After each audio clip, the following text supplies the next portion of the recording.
Okay. Hi, everyone. My name is Bennett. I am a senior undergraduate student at Ohio State, a speech and hearing sciences major and American Sign Language Studies minor, and I'll be talking about ALGS today.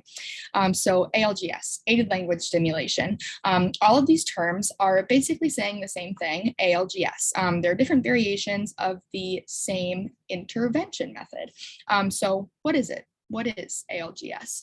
ALGS is an intervention method that is used for individuals that utilize AAC to help with their learning of language and communication. So first, what is AAC? So what is this method even helping? So augmentative and alternative communication, or AAC, is a term that's used to describe various methods of communication that can help people who are unable to use verbal speech to communicate. So this can look like many different things. It can be a piece of paper, a board with symbols on it, a tablet device, choice cards, charts, spelling, a computer, and so much more. So AAC is used for individuals who cannot rely on their speech for communication. So these individuals are utilizing these other modes of language and speech in order for them to communicate. So ALGS and AAC, why are they together? Because of the AAC mismatch. So when a child is growing up, they are hearing language all around them all the time. Speaking is being modeled for them daily. And this allows them to speak eventually because they're hearing it and practicing it.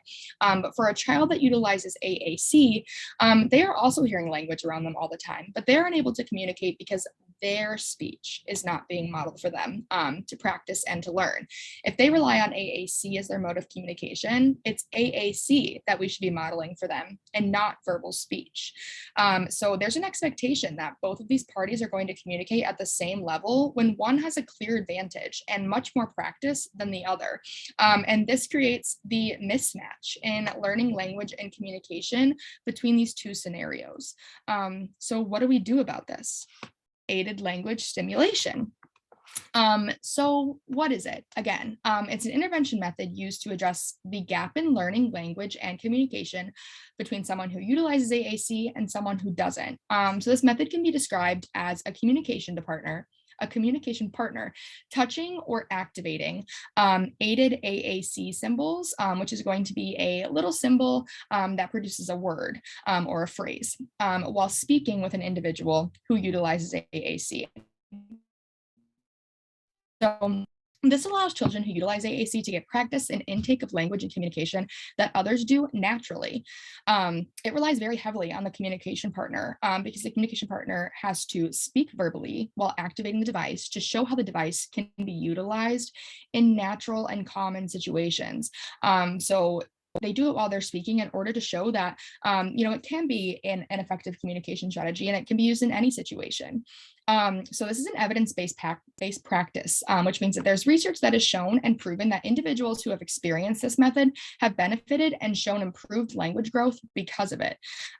And it is a way to model speaking for an individual that utilizes AAC, since again, speaking verbally is not how they communicate.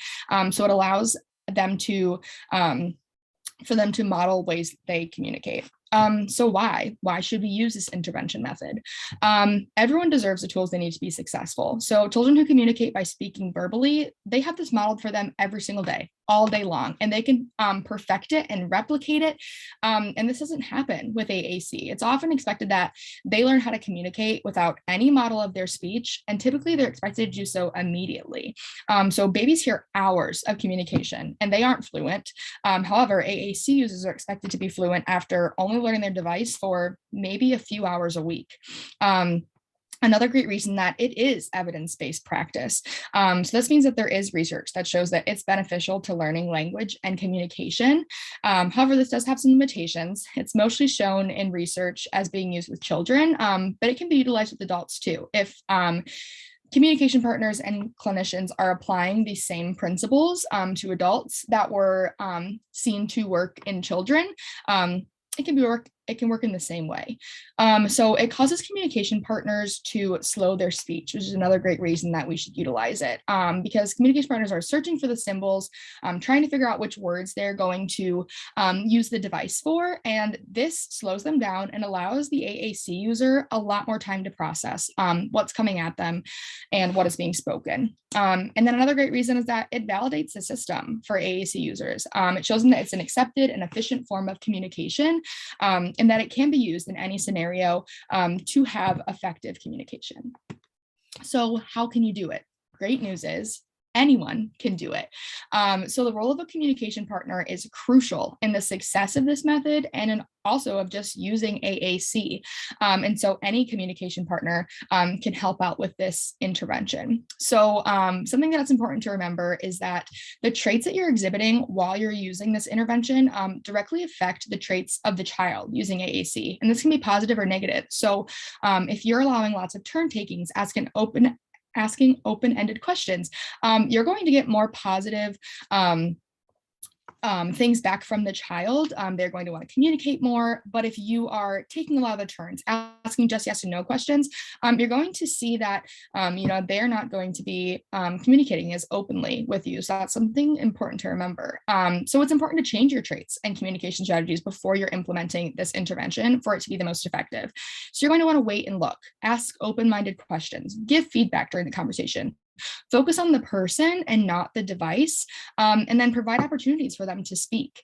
And then think about the things that you can do to implement this strategy all day long in every scenario. You can use the child's device, use an iPad, use a poster, a low-tech board. Anything you can do to help model this while you're speaking as much as you can is great. You also need to understand that you're modeling words, not requiring a child to repeat you. So you're just doing it so that they can have the speech modeled for them. And then at the end of it all, you're going to want to think and plan and just start small. Anything you can do helps. So let me show you. I'm going to show you what this method looks like in action. So I'm going to show you this in a daily activity so that it's something that you're able to replicate, and so that it's something that can show that it's something that can be done in the simplest of tasks and should be done whenever possible. So the activity I'm modeling is going to be mealtime. So this is an easy time to model your speech. And use common words and phrases that can really be used elsewhere. And I'm going to do this with a strategy called Give Me 5. So Give Me 5 creates a framework of words that you can model during a certain activity during the day. So it helps come up with ideas that are relevant to a certain topic. And this can help create kind of a guideline for any communication partner moving forward and kind of the words that they can focus on to help get as much repetition as possible. So this method has you pick a topic, and the topic is going to be a fringe word, also just a more rare word. So here I picked eat, and the other 4 words are going to be loosely related to that topic and should be core vocabulary. So core vocabulary are going to be words that come up very frequently and can be used in many, many settings. So I use the word like, more, need, want. Those are all things that, can be used in multiple settings. So here I have just a Unity system. This is what any type of AAC device could look like, and I'm going to show you how this intervention works. So I'm going to use the word like. So I can say something like, I really like this spaghetti. And as I say like, I'm going to activate the word on the system. Or I can say, do you like your food? And that would also be helpful. I can say, I would really like more of this bread, or do you want any more? Could be another great example. For the word need, I could say, I need a napkin. Or you can ask, is there anything else that you need? And again, just activating the word as you're speaking it. And then the word want, I really want dessert. Do you want dessert? Is there anything else that you want? So again, just speaking, involving the individual and activating the device as you are speaking helps to model the way that they are going to speak and to show them that their device is useful in all situations and can be used to communicate many things. And you're just giving them a few examples of how they can do that. Here's my works cited, and thank you very much.